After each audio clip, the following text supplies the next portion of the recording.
tal? ¿Qué tal, amigos? Muy buenas tardes. Bienvenidos a su programa Voces del Periodista. Este programa que es de ustedes y para ustedes a través de las frecuencias de ABC Radio, las 760 de AM, de Organización Editorial Mexicana, este maravilloso grupo multimedia. Gracias también a las frecuencias de Radio Turquesa, la joya del sureste, así como a las frecuencias de La Pantera en la frontera norte. Un abrazo, por supuesto, también, y gracias a Radio La Nueva República. Queridos amigos, nuestro hashtag Voces del Periodista. Exactamente. Queridos amigos, estamos de manteles largos. ¿Por qué? Porque amamos a México. ¿Y por qué? Porque hemos tenido una charla muy rica, muy interesante, muy esclarecedora en el Club de Periodistas de México hace unos momentos con el director de Fonatur, el arquitecto Rogelio Jiménez Pons.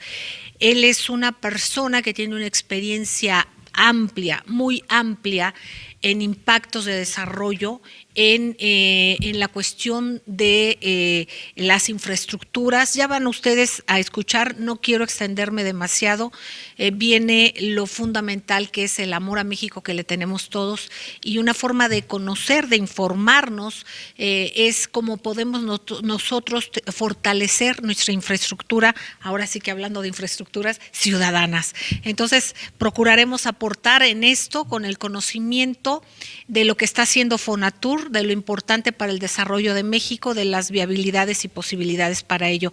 Agradezco enormemente la presencia, obviamente, del arquitecto Rogelio Jiménez Pons, que ahorita está siendo muy generoso con su tiempo, porque con los compañeros y con las preguntas y con la dinámica que se dio, hemos estado con mucha carga de información, de intercambio de información.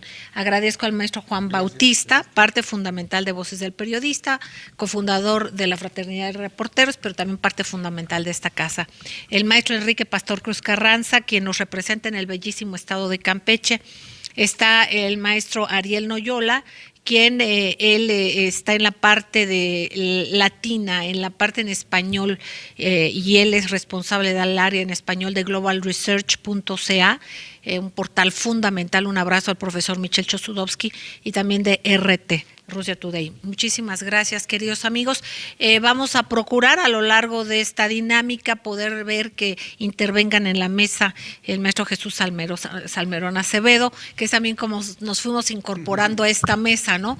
Pero y también está con nosotros nuestro coordinador Uriel Rosas Martínez, de la delegación de Veracruz. Es un privilegio tenerlos a todos ellos, a Rafael Estrada, quien mucho también significa para nosotros, pues le agradecemos su presencia aquí, nuestro compañero. Y bueno, pues yo le pediría al maestro Enrique Pastor Cruz Carranza, como una persona que vive en una de las áreas, de las zonas más importantes para el desarrollo del país, ahora con esta nueva propuesta del presidente Andrés Manuel López Obrador, para darle la bienvenida al arquitecto.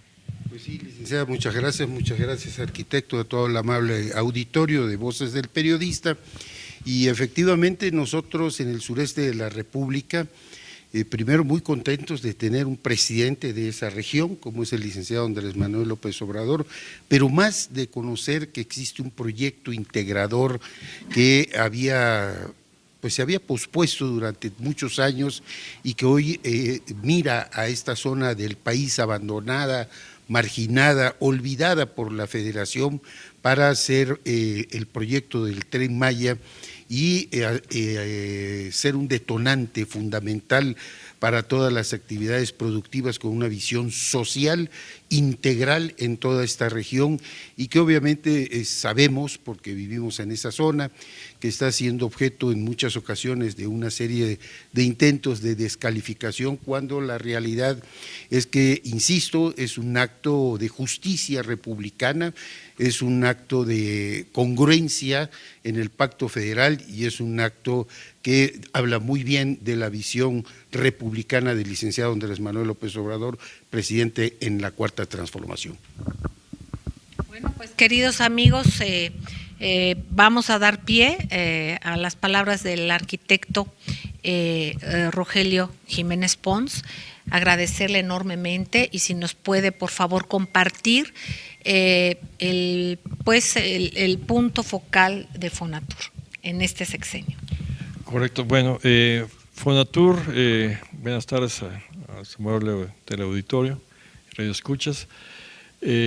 Fonatur tiene una misión que le ha asignado el presidente de la República de encabezar ciertos proyectos de desarrollo integral. El más importante que nos ha tocado ahorita es el Tren Maya, que es un proyecto de desarrollo integral que más que un vehículo, un sistema de transporte, es un programa muy amplio, Tren Maya, que implica muchos factores para garantizar el desarrollo de una región, como bien decían, olvidada los últimos 30 años.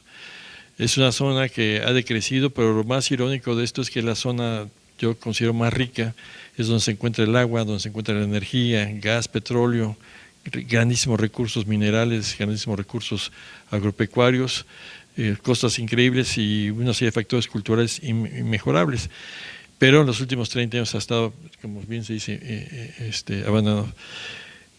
El señor presidente, desde hace muchos años, planteó esta alternativa, una búsqueda de que nos preguntábamos cuando platicamos esto yo hace varios años, ¿qué infraestructura podría garantizar el desarrollo o detonar el desarrollo en toda la región? Yo era de los que me inclinaba por los puertos, yo decía, no, vamos a meter a los puertos, etc. Pero él siempre vio en el tren un potencial que indudablemente tiene los trenes de conectar precisamente puertos aéreos, puertos marítimos y llevar y traer elementos. Entonces yo creo que la visión que tiene el presidente y que ahorita ya se está plasmando en programas muy específicos, es un programa de gran inversión que va, yo creo, transformar completamente la región. ¿Por qué la va a transformar? Porque se están haciendo acciones con un profundo sentido de desarrollo integral. Y me refiero a que ya no puede haber desarrollo sin tomar en cuenta el aspecto social, el aspecto ampliamente social de incorporación, que sea incluyente socialmente, y también un gran sentido de responsabilidad ambiental. No se pueden hacer grandes obras de infraestructura arrasando el medio ambiente. Entonces, ambos aspectos son sustancia determinante, más los ingredientes culturales, los pueblos originarios que deben de alguna forma potencializarse más su actuación y que ellos se apropien del proyecto. Entonces, hay una serie de políticas en torno al Tren Maya que pueden ir coadyuvando para que este proyecto se vaya integrando las comunidades, se vaya integrando los inversionistas. Esto es una mezcla muy interesante que está resultando, porque el público debe saber que el proyecto del Tren Maya es 90% inversión privada. Y lo interesante de todo esto es de que va avanzando, se está aceptando bien por los grupos privados en participar. El Tren Maya va a generar algunos proyectos de desarrollo, pero esos desarrollos no son comprados por el territorio comprado, sino es aportado por las comunidades o por propietarios de tierras que se están asociando a este programa.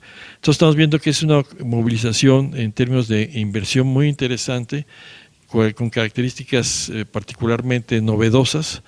El hecho de que tengamos inversiones sustancialmente grandes, pero fundamentalmente el sector privado para un propósito público, cosa muy distinta a lo que sucedía anteriormente, donde el dinero público nada más iba para intereses privados. Yo creo que la parte fundamental de esta estrategia es garantizar que el desarrollo sea un desarrollo lo más amplio y más incluyente posible y más consecuente en el ámbito ambiental. Arquitecto Jiménez Pons, antes de, perdón, pero de darle la palabra a mis compañeros, subrayar esta parte que usted nos compartía en la comida en cuanto a la sociedad de las personas locales. O sea, no se va a soslayar, no se va a hacer a un lado a la población. A mí me parece muy importante insistir en este punto, como usted nos lo explicó, en que a la población no se le va a hacer a un lado, se le va a integrar, pero de una manera que se respete la pluriculturalidad y las tradiciones. Si fuera usted tan amable de ampliarnos un poquito más en eso. Sí, miren, yo creo que la diferencia de este gobierno es que este gobierno tiene otro tipo de paradigmas. Es fundamental respetar a los pueblos originarios, pero no en el discurso, sino en los hechos.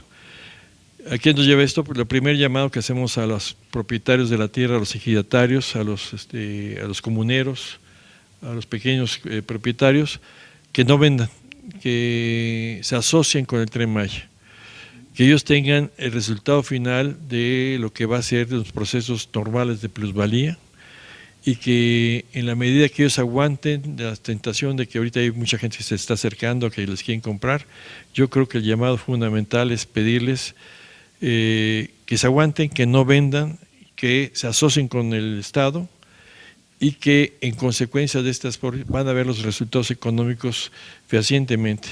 Tradicionalmente, como bien indicaban, llegan los desarrollos, los quitan y al relegar a un lado a los dueños originarios de la tierra, pues están haciendo daño no tanto en lo particular, sino también en lo general.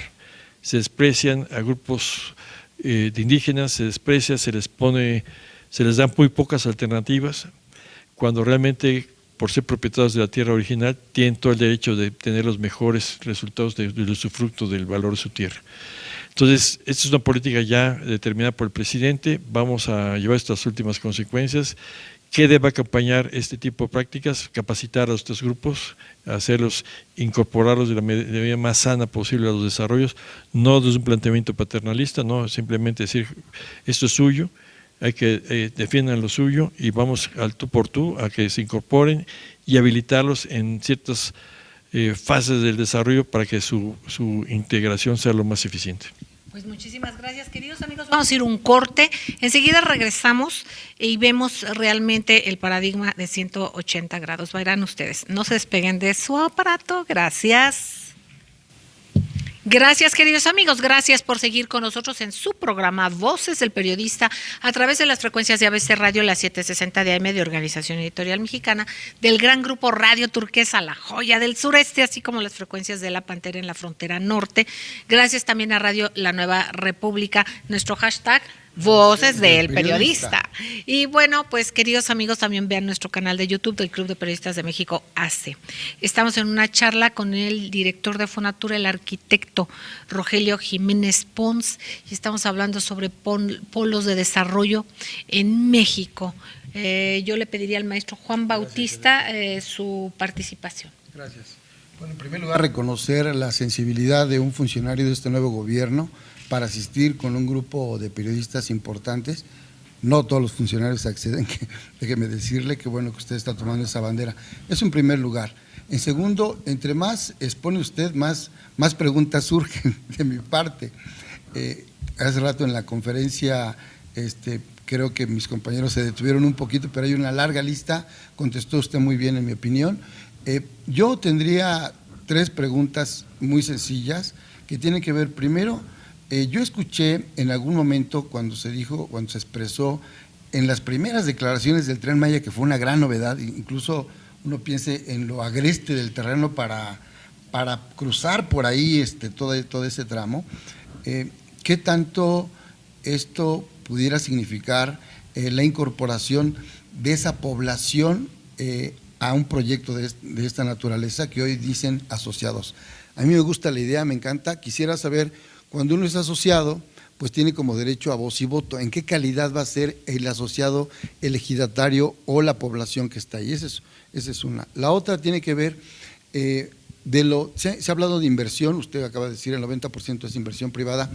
¿Qué tanto capital extranjero y de qué nacionalidades? A mí me interesa mucho saber eso porque está jugando ahí un papel importante el ministro de Relaciones Exteriores, Marcelo Ebrard, con esa gran trayectoria que tiene y esa puerta que está tocando ahora, que tenemos un problema mayor en la parte internacional. Y tercero, también escuché por parte del presidente en estas conferencias que ha irrumpido la vida cotidiana de las familias y también de los medios, qué tanto los migrantes pudieran participar de este trabajo. Pues no podemos decir temporal, porque esto sí se va a llevar algún tiempo, ¿no? Serían mis comentarios. Con mucho gusto. Bueno, empezaría por la última. Si hay una iniciativa ¿qué ha sucedido en los últimos años cuando hay de repente una campaña de inversión como lo sucedió en los 70s, 80s con el boom petrolero? A mí me tocó estar en Villahermosa en la época de principios de los 80s y evidentemente hubo mucha fuerza de trabajo que inclusive llegaba de Guatemala. Es lógico que ahorita con el movimiento migrante tan fuerte que tiene México, pues se vea que un posible subsanar un déficit de mano de obra sea a través de las gentes, de los migrantes. Y yo creo que esto sí es un factor que por otro lado, también nos puede facilitar la existencia de esa mano de obra, ¿no? Mucha gente dice, oye, ¿cómo pueden estar contratando migrantes si hay mucha necesidad local? Pero cuando viene este tipo de campañas de gran demanda, de repente falta mano de obra. Y sucede que empieza a escasear y en consecuencia de escasear empieza a aumentar. Entonces, el proyecto que tiene el presidente, y esto vale la pena, y lo que planteó al gobierno Trump, es crear una zona de desarrollo en el norte de Centroamérica y el sureste mexicano, que sirva para contrarrestar las causas de la migración, que es generar desarrollo. Entonces es una oportunidad muy grande que tiene el país en generar este tipo de nuevos, tanto para migrantes como migrantes interiores. O sea, ¿qué vamos a hacer con ese gran flujo que nos van a regresar de Estados Unidos, que posiblemente sean algunos meses? Pues canalizarlos a zonas donde hay posibilidad de trabajo y nuevas fuentes de empleo. ¿Y cuál es la primera pregunta? El capital extranjero. Sí.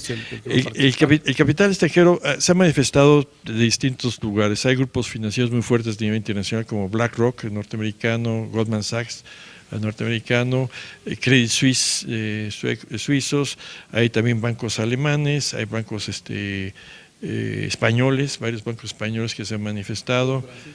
También, más que bancos franceses, empresas francesas muy grandes como Alstom, como otros franceses que son operadoras de trenes que se han manifestado. O sea, prácticamente tenemos unas ofertas muy diversas de capital extranjero. Obviamente los chinos también han llegado a ofertar sus servicios, tanto técnicos como financieros. Yo creo que ahí tenemos, y en nivel de los mexicanos, pues están prácticamente todos de Banorte, la banca mexicana, está los bancos representados en México como Bancomer, como Santander, como Banamex, todos han estado manifestando su interés. Y por último, la calidad de socio, de que se no venda usted en este momento, sea socio, invierta. Ahora sí, como lo hecho en México está bien hecho, ¿no? Hay que encontrar un eslogan ahí. Invierte en el Tren Maya. ¿En qué calidad de socio van a participar el pequeño propietario? Bueno, los propietarios tienen una ventaja. El primer propietario, los que forman el primer, digamos, si vamos a desarrollar para que la gente tenga más o menos la escala de la participación, vamos a hacer un nuevo centro urbano a partir de generar una estación por decirte, Tenosique. Entonces, en torno a esta estación se tiene una reserva territorial. Los que aporten inicialmente son miembros del Consejo Técnico del Fideicomiso. O sea, no tienen ningún término, no son tanto no son de adorno, pues, son una parte activa de todas las decisiones. Evidentemente necesitamos capacitar a mucha gente para que esté cómoda, que entienda bien qué está haciendo. Es fundamental que se les dé toda la información debida a los participantes para que sepan cuáles son sus alcances de intervención. Entonces, pero sí es importante, es un rol, digamos, protagónico, los originarios dueños de la tierra. Su respuesta.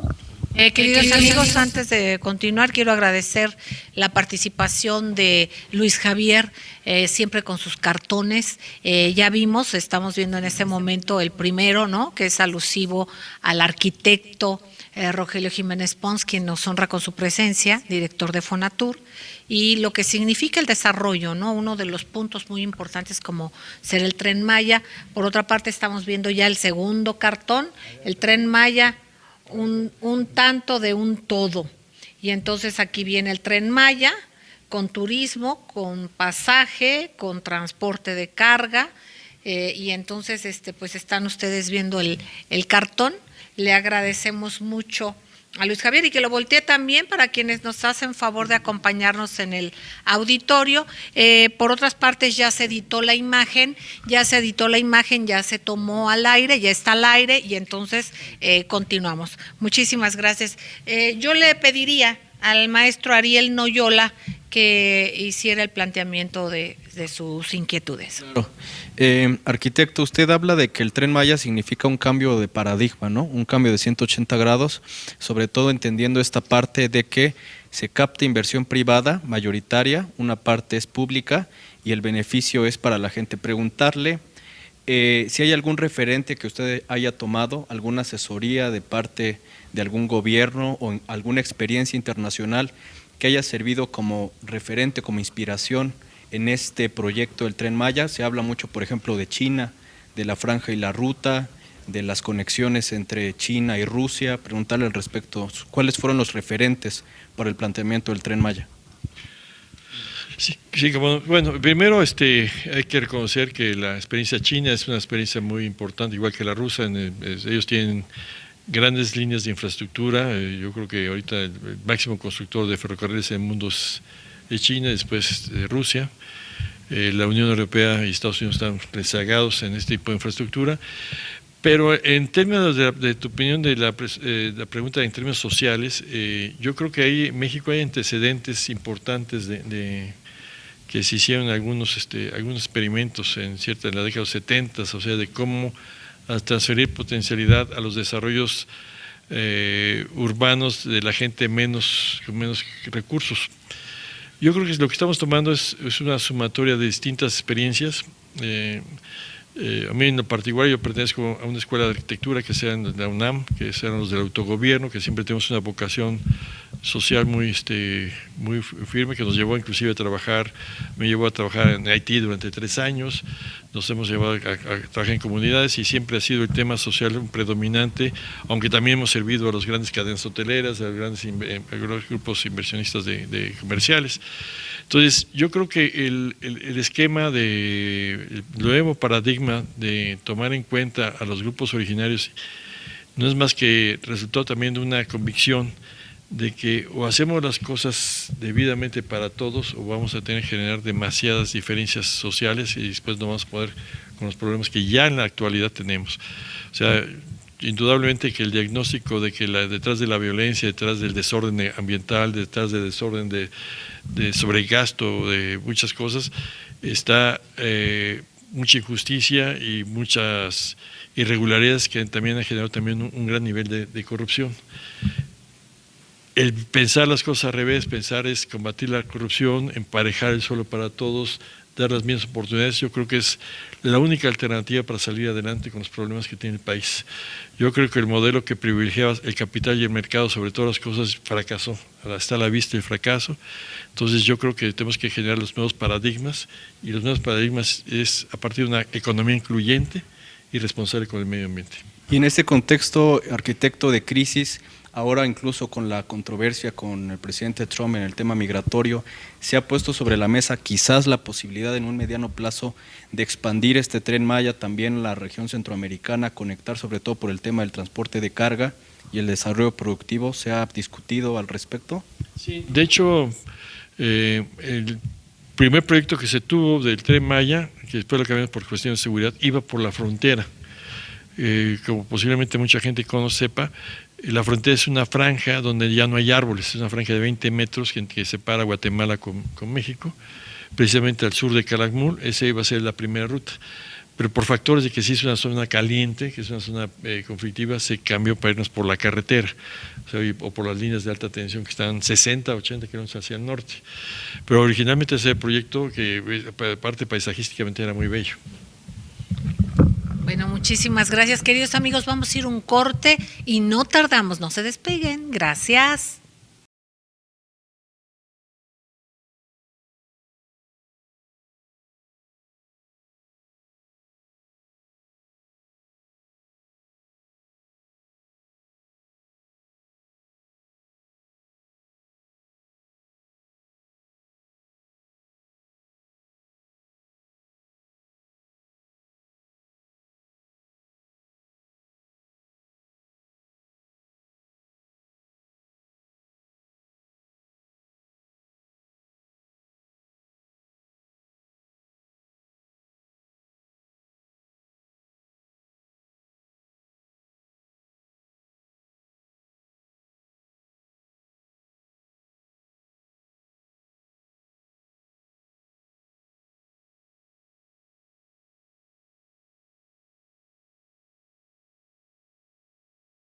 Gracias, queridos amigos, por seguir con nosotros en ABC Radio, la 760 de AM de Organización Editorial Mexicana, del gran grupo Radio Turquesa, La Joya del Sureste, las frecuencias de La Pantera en la frontera norte, y gracias también a Radio La Nueva República.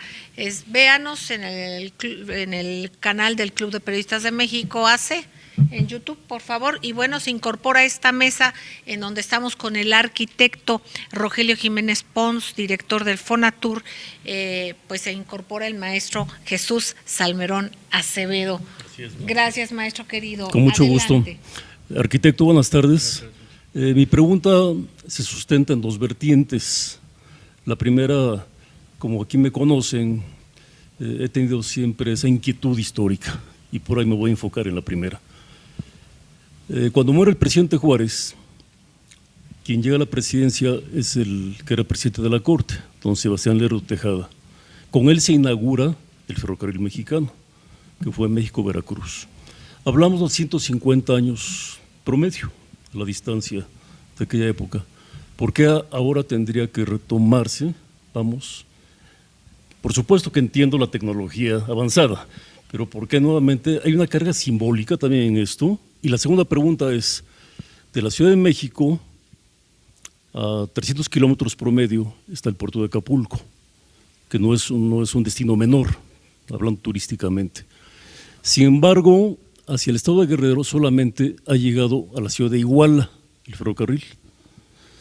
No sé si usted, dentro del cargo que tiene en este régimen, en esta cuarta transformación, tienen algún anteproyecto para Acapulco. Eso sería de mi parte. Sí, bueno, sí hay una circunstancia histórica que sí que es notable, que hay que señalar. O sea, el tren fue un medio que sirvió para México a partir de Lerdo Tejada y sobre todo en época de Porfirio Díaz para abrir nuevas fronteras de desarrollo al interior del país. Eso fue muy importante porque nos creó ya un precedente de que no era necesario establecer una cuestión solamente de mercado, sino de regionalización de proyectos de desarrollo de largo plazo. El tren tiene una incidencia muy fuerte en la planeación territorial de largo plazo. Y desgraciadamente en los últimos años se ha pensado en el tren como un vehículo de rentabilidad inmediata, lo cual no lo es. Los trenes difícilmente, pues, sobre todo para pasajeros, son rentables. Son elementos de desarrollo de largo plazo, lo demostró en Estados Unidos, toda la conquista del oeste se dio a través de trenes. En Europa es indudable, en China siguen construyendo como locos los chinos trenes. En fin, es un instrumento de desarrollo. Tiene características muy peculiares, contamina menos que una carretera, 100 veces menos que una carretera, es un 30% más barato el flete. En fin, pero ¿por qué se dejó de utilizar? Es esos misterios del neoliberalismo, sí, que quién sabe por qué se hayan dado, pero realmente el tren, yo viajé mi mamá me llevaba a Guadalajara, a Veracruz, Oaxaca, muchos lugares fui yo en tren, gocé el tren de niño y de joven, se dejó de utilizar por un modelo de desarrollo, para mi gusto, equivocado. Se está volviendo a tomar un modelo que creo que es en justicia mucho más sano socialmente, sí, y ambientalmente y económicamente también, porque un flete por tren es 30% más barato que el flete por vía de carreteras. ¿Cuál otro y en el aspecto del ferrocarril Acapulco, que jamás se construyó, que nomás llega hasta la ciudad de Iguala? Nosotros tenemos un mandato ahorita por instrucciones del presidente, sí, nada más de dedicarnos al proyecto del Tren Maya. Eso sí, sería en el ámbito de la Secretaría de Hacienda y Crédito Público. Lo que yo sé técnicamente que el tren es mucho más fácil hacerlo en zonas donde el subsuelo y la geografía es relativamente empleante, como es el caso de Yucatán. Sí. La Sierra Madre Occidental es muy difícil, tenemos que hacer una gran cantidad de túneles y puentes que son salvables, pero tendría que haber una gran inversión en todo este tipo de cosas para poderlo hacer. Se habló desde hace muchas décadas del tren Acapulco. Sí. Y Acapulco, pues indudablemente sería una gran obra de infraestructura. Yo espero que en su momento le toque justicia a Acapulco y se logre, porque sería una gran cosa. Sí, lo interrumpo un instante por lo siguiente, porque la Autopista del Sol se inauguró en 1993, pero ha sido una constante año con año de deslaves, de problemas, de túneles, lo cual ha redundado también en muchos problemas en las propias casetas, que se toman frecuentemente, sean estudiantes, vándalos, qué sé yo. Por eso mi pregunta de la pertinencia que usted nos pudiera contestar. Vamos. No, indudablemente, miren, hay varias cosas de cómo se hizo la Carretera del Sol. Sí. La primera cosa es de que se dio una concesión, se le dan concesión a las grandes empresas, después se dejó una pequeña operadora, Tribasa y bueno, todas las grandes empresas entraron, pero ahí sí, bajo un esquema que no lo estamos tomando, que inclusive lo tratamos de evitar, porque la ley de obra pública lo que ha servido en las últimas décadas del país para que se roben en la obra pública. Entonces, no es un modelo que estamos tomando nosotros en cuenta, estamos tratando de evitar ese tipo de vicios para tener un tipo de contratación distinta. Muchísimas gracias. Yo quisiera retomar el tema del Tren Maya porque se me hace sustantivo y sobre todo que después de la charla que tuvimos, un grupo de directivos del Club de Periodistas de México con el arquitecto, pues se aclararon muchas dudas. Maestro Enrique Pastor Cruz Carranza, yo le pediría a usted su participación. Sí, así es, licenciada Celeste, y fue muy generosa también la explicación y el reconocimiento que hace el arquitecto con relación a que es urgente, necesario y vital tener una vía de comunicación, de información, de darle a la comunidad, a la ciudadanía, la precisa información de qué es este proyecto, en dónde está impactando, qué es lo que está sucediendo, hacia quiénes va dirigido, porque los vacíos se llenan y cuando no se da la información adecuada, esto se presta a lo que señalábamos en la comida, usted muy acertadamente,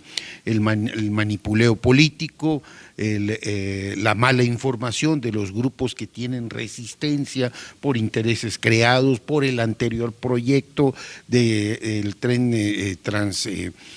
que nunca fue peninsular, sino era un tren estrictamente elaborado para beneficiar a un grupo específico económico, y hoy que este es un proyecto del presidente, es un proyecto integrador del sureste, dar la adecuada información. Yo recuerdo que hicimos una entrevista al ingeniero Gabriel Escalante y nos platicaba, por ejemplo, que en el caso de Campeche el uso de vía estaba completamente cubierto, que no había necesidad de impactar absolutamente a nadie, pero esto no trasciende en la comunidad.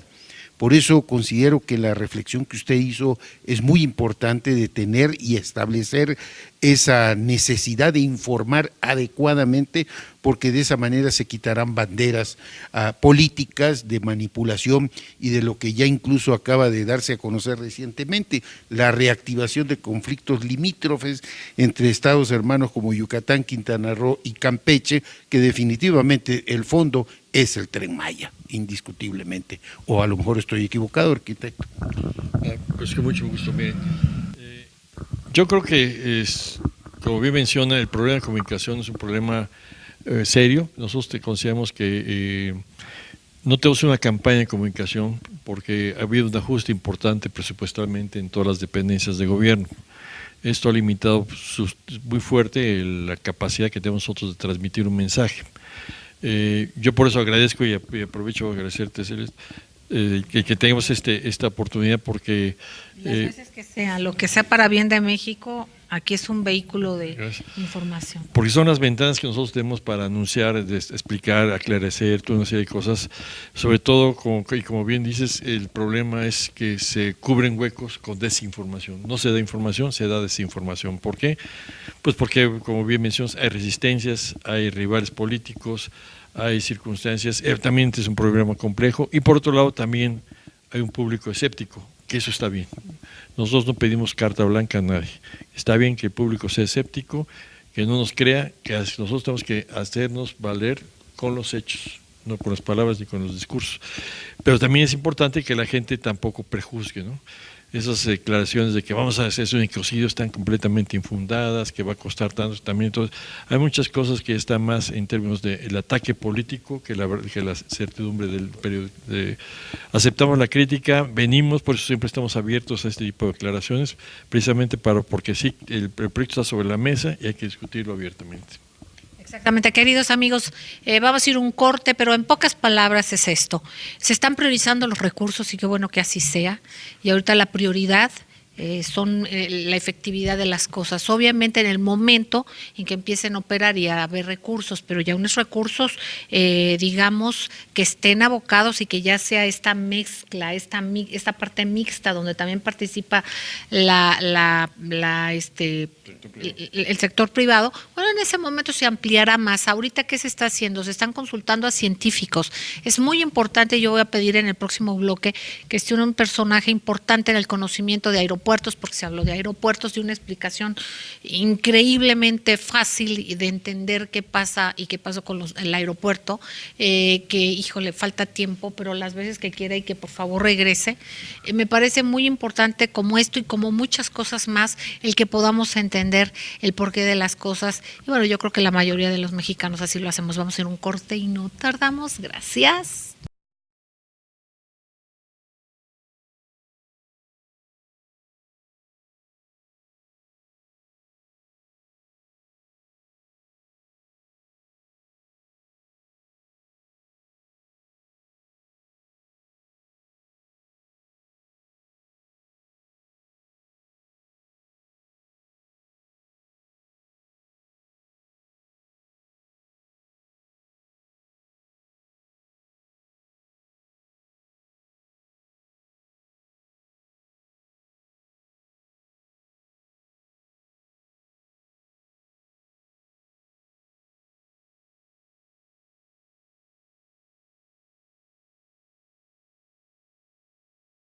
Organización Editorial Mexicana, del gran grupo Radio Turquesa, La Joya del Sureste y las frecuencias de la Pantera.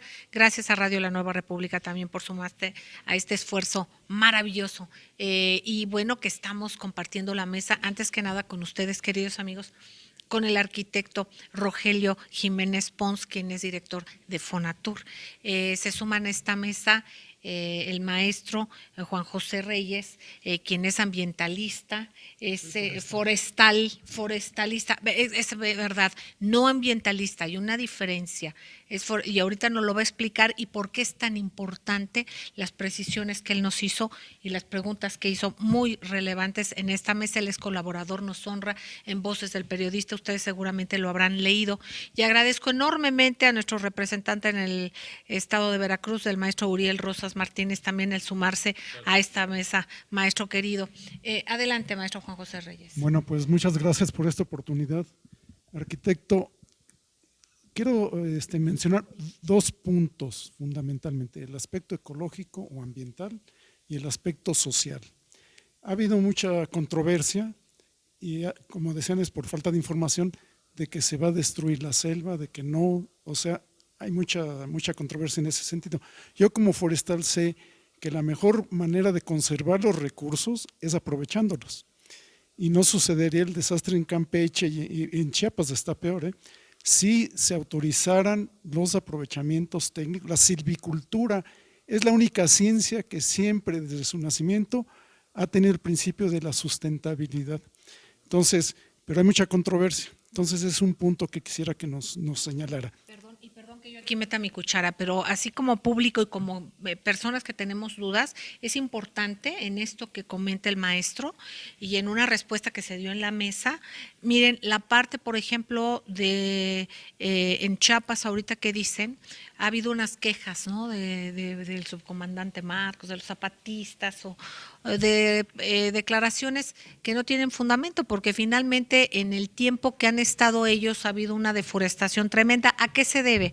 Pues simplemente, y lo que comentaba el arquitecto, pues a la falta de recursos y a la falta de organización para ello. Entonces, no nos dejemos guiar por esto, sino realmente con científicos y con investigadores como el maestro, que nos están diciendo, por ejemplo, como el reforestar, ¿no? Es el tener en cuenta no solamente el cortar un árbol, qué tiene que pasar después para que se corte tal árbol o no se corte, ¿no? Y cómo puedan ser mucho mejor toda la cadena pues del entorno. Si fuera tan amable, y perdón la interrupción. Pues como comentamos hace rato, el Tren Maya, para empezar, va a pasar por donde prácticamente ya no hay árboles. ¿Qué significa esto? Que aunque pasemos por la zona de Calakmul, que es la reserva biosfera más grande del país, vamos a pasar precisamente donde están las líneas de alta tensión, que desde hace décadas pues quitaron todos los árboles. El Tren Maya tiene dos grandes zonas, una zona donde ya existe vía que va desde Palenque hasta Valladolid, Yucatán, y una zona nueva que va de Valladolid, baja Tulum, Cancún, y recorre hacia el sur y llega hasta de nuevo hasta Escárcega, donde nosotros pretendemos ir por donde ya no hay árboles, o sea, por donde van las líneas. Esto un poco en respuesta a quien ha planteado esto como un ecocidio. Yo veo aquí un gran tamiz político, porque para empezar, físicamente la base de un tren son 6 metros, una carretera puede llegar a 60, 80 metros, o sea, no veo que el mismo grado de protesta se da en estos casos. El tren tiene 100 veces contamina menos que una carretera. El tren tiene también opciones de alertar a los animales, como sucede en Canadá, que tiene un sistema de advertencia. Son unos postes que se anticipan a la llegada del tren, emiten una señal y los renos y los alces se quitan de la vía, precisamente se ahuyentan para que no sean atropellados. En fin, hay una serie de características técnicas que permiten que el impacto del tren sea menor. ¿Qué está sucediendo? Pues que hay un discurso político, un discurso antidesarrollo, que no entiendo. Por otro lado, ONU Habitat ha demostrado fehacientemente que los países con el mejor nivel de bienestar de su población son los países más urbanizados. El país, en nuestros términos generales, el país en general tiene un 77% de población en zonas urbanas, pero el sureste cae radicalmente, por ejemplo, todo el sureste promedio 64% y particularmente Chiapas 49%. Casualmente esto está asociado al nivel de la calidad de vida de la gente. Entonces, ¿qué sucede? Que nosotros, para poder concentrar a la gente en situaciones de bienestar, tenemos forzosamente que hacer las gregarias y llevarlas a centros para que el centro urbano los atienda y les dé calidad de vida. Esto aparentemente contraviene algunas visiones románticas, pero muy poco prácticas. Visiones que dicen no hagan nada y el no hacer nada lo único que estamos permitiendo que las inercias avancen y sigan destruyendo lo que actualmente sucede en Bosques Azules, aquí en la Condesa, en la Marquesa, ¿no? O sea, donde vemos que el deterioro por no hacer nada se sigue dando. Entonces hay que intervenir socialmente. Los que hacen daño a la selva es el abandono de muchos grupos sociales que viven en la marginalidad y por esa razón se está afectando. Y la otra pregunta es, se ha desatado mucho la controversia también en la parte social, que no se han hecho consultas en términos del convenio 169 de la OIT.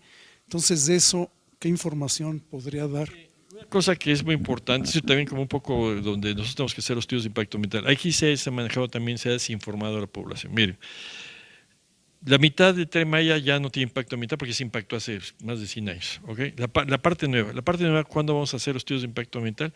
Cuando tengamos los resultados de la licitación de la ingeniería básica.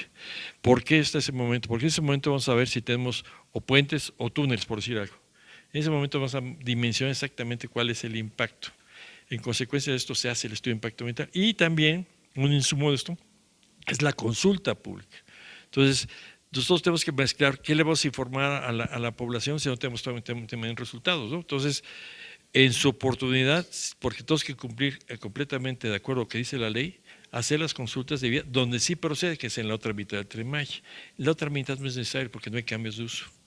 Se han hecho consultas de otro tipo. Ahorita tenemos una caravana informativa en toda la zona que viene trabajando desde hace 40 días, que se da información, pero obviamente no se pretende que se sustituya la encuesta. La consulta a los pueblos indígenas se va a hacer como marca la ley, en su oportunidad como marca la ley, antes no. Muchísimas gracias. Maestro Uriel Rosas Martínez, ¿algún comentario o pregunta que tengas? Personal, mi reconocimiento al arquitecto, porque en la mesa de trabajo yo creo que todos los compañeros quedaron satisfechos con las preguntas que hicieron. Y bueno, me quedó una duda, y yo sé que en Veracruz eres una gente que te escucha mucho a través de ABC Radio Celeste. Ahí en Veracruz tienes muchos radioescuchas. Y bueno, más bien la pregunta es para mi compañero Pastor Cruz Carranza, cuando dijo que un exgobernador de Veracruz era dueño de gran parte de allá del sur, o que se había apropiado de allá de esa zona. Yo quisiera saber más quién es el ladrón ese que tenemos ahí, que es el gobernador. En la comida. en la comida. Sí, efectivamente, pues es la triste historia de Lerma, del ejido Lerma, de tu gobernador Duarte, el que estuvo allá asociado, bien asociado con el grupo energético del sureste, el grupo Muriño.